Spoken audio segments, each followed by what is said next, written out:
Okay, great, you got a buyer and they want to go see some houses. Now what? Today we're going to talk about how to properly show homes to buyers. Now, some buyers are really aggressive and they're going to send you 27 homes and say, we want to see these on Saturday morning. Don't do that. Instead, you are going to pick 3 to 5 at most that fit the bill of what they're looking for, and you're going to narrow it down. And you're going to tell them that you are the neighborhood expert, and based on what they're looking for, these are the houses that you want to go see. Because if you try to do more than that, you're going to get overwhelmed. You're going to have to set up scheduling in advance, and it's going to get all screwed up, and it's just not going to work. What's really important is you're going to want to see these places, if you can, before you show them. At the very least, take a drive by. Familiarize yourself with the neighborhood.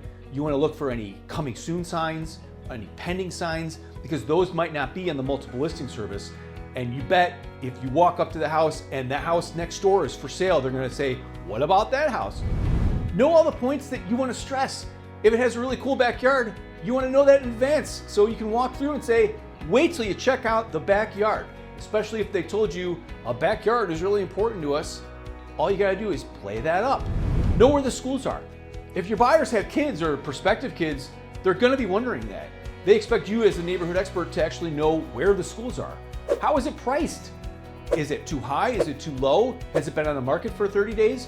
If it has, you might want to call the agent, shoot them a text in advance and say, hey, I'm showing this house. Can you tell me why it's been on the market? Or if it has come back on the market after being in contract, you better believe you're going to get asked about that. Buyers have done their research in advance of the houses that they're going to look at. They can find everything online. What they can't find online is the actual answers that you can find by doing a little bit of digging in anticipation of the questions that you're going to get asked. Here's another good tip.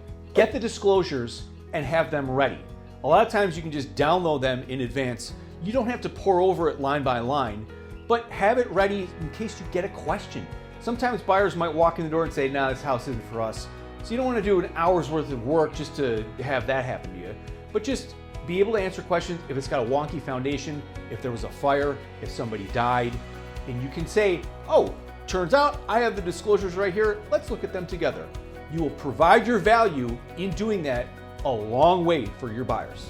And when you're actually walking through the property, here's my advice. Hang back. Be within earshot so you can kind of hear what they're talking about, but you don't want to crowd them. They want to be focused on the house, not that annoying real estate agent that wouldn't shut up the whole time.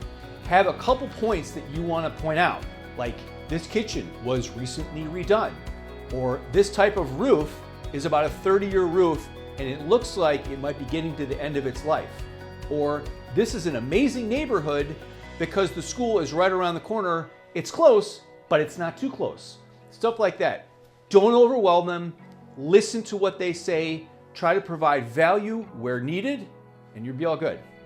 For more tips like this, just hit me up on my website. Thanks.